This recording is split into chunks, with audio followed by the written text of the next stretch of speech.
Okay, I'm going to tell you different ways of swine identification. Probably the first and most common way is ear notching. This isn't used in commercial sectors because it's a little time consuming and so many pigs you wouldn't want to do this to. So it's mainly used in the show pig side of things. It's a universal system done by a special tool, which would be this right here. Kind of looks like a side cutter, so you can see it's got a V right there. It just takes a little notch out of the ear. Each notch represents a different number, and there I'll show you on the next slide. Oh, good. You're going to show us the universal. Yep. Good. The pig's right ear, so when you're looking at it, say the pig was facing me, it'd be the opposite, obviously, is the litter number, and then the pig's left ear is the individual pig number. So we got 10 sows. The first one that farrows will be litter 1. So in the right ear, have a 1. And she has 10 pigs. Well, the first pig's going to be pig 1, and the 10th pig's going to be pig 10. And then here is the numbers. So here would be the right ear, which would be the litter number again. And then there's the left ear. And you start on the bottom side. I like to divide it into 4 quadrants. So take half the ear and then long ways again. The bottom, very bottom part of the ear is 1. And you go 3. The tip of the ear is 81. Turn the corner, you got 9 and 27. You'll never have more than 2 notches in one spot. Just by the math, that's the way it works. So like if you had 2 notches here and nothing else, that would be 6. 6, right. Okay. Correct. Because you know, some of them, I mean, some of this is brand new to some people. How many have notched ears in pigs? Okay, well good. Almost half the class. Yeah, okay, good. And then another really common one is ear tags. And there's tons and tons of different kinds of ear tags. I just covered a few of them. Many of the tags are used in the show pig side of things are federally issued, so they got a federally issued number on them specific to that pig. And when the vet comes out, write your health paper, that number will be on your health paper and it'll go into the system and everybody can see it. And the main use for that is for disease control, prevention, all that stuff. When they go to the slaughter, if they find something not good, well then they can track that animal. Track it back to where it came from. Right. Federally issued tags are on national spectrum, obviously. Commercial farms use ear tags to identify individual pigs rather than ear notching. So basically, there's not much on a tag, it's just a number. So basically a pig is a number. So here's just an individual tag. Like I talked about, it's just a number there. You can order them online. They're about 50 cents per tag. Get them from any of your vet stores, Valley Vet, QC Supply, whatever you want to use. That's pretty much Do you that. put just one in one ear, or do you do duplicate left and right? Whatever you want to do. I mean, how good are they are not being lost?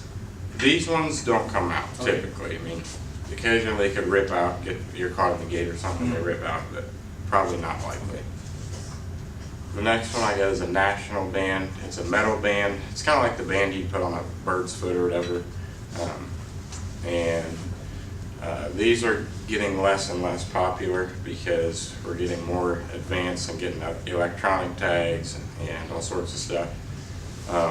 These tend to fall out and get lost. You can see the clamp mechanism there is really not very good. So when you squeeze down, that tip gets kind of curved around. Right. That post. It's like a staple almost. Yeah, yeah. Those rip out all the time. You're always going to have the vet come out, put a new one in. It's just very cumbersome. And then as you can see, usually it's got a whole bunch of numbers on here. This only has 2. And when you're looking at it, it's kind of hard to see in a pig ear, so you have to pick it up and get down there and look at it, and they usually don't like it. Yeah, that's right. Next one is a premise ID tag. These are relatively new. They've come out here in the last 2-3 years. Every farm is assigned a premise ID number. It's about 7 numbers of characters long. And in this, you can see here, this would be the premise ID number on this tag. And it's also on the back. And it's got a barcode there for it. Yeah. Right.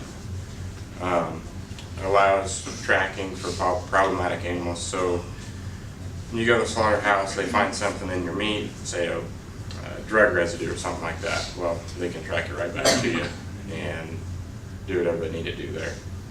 And also on the tag it has the state, so that would be Minnesota. And then it's got a number just like the first tag. The individual number, right? It's an individual number. And then unlawful to remove on there because it's federally. And these cost about $1 per tag. Same deal, you just get online and plug in all your information. And these take a little while longer to get, obviously, because they're customized. But next one is an RFID or EID tag, and honestly, I don't know what that stands for. But these also contain a federally issued number. They're actually called 840 numbers. All of them start with 840.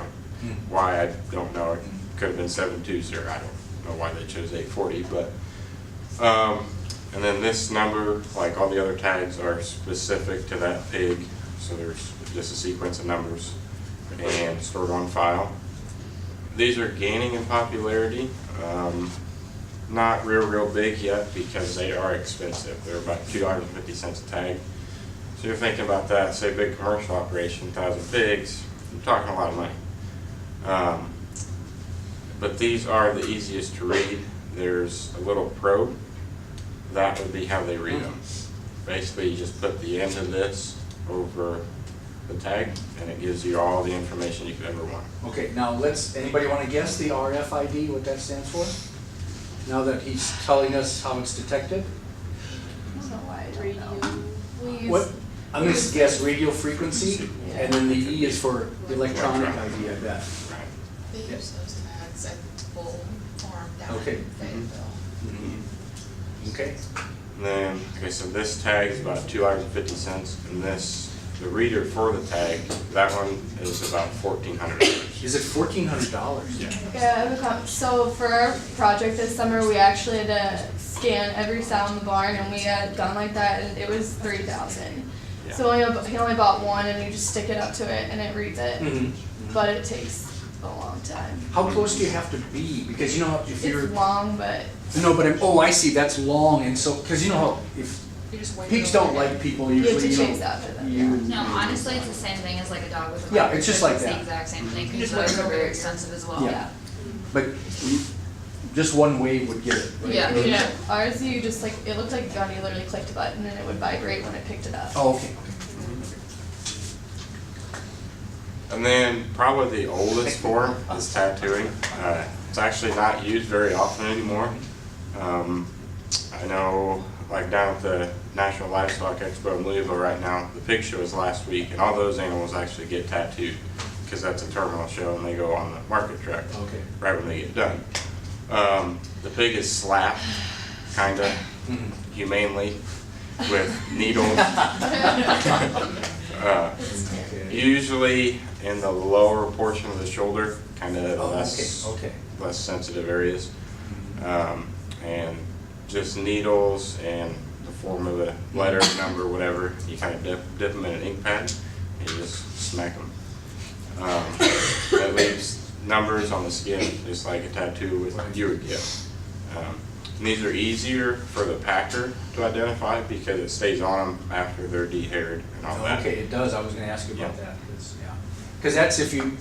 How many have ever been where they butcher swine and see the whole process inside? Just not many of us.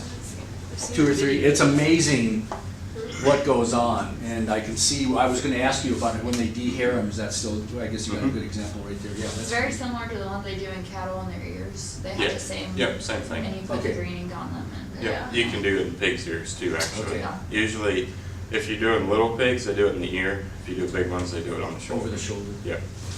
And Quite the then process. those there would be just the numbers and whatever.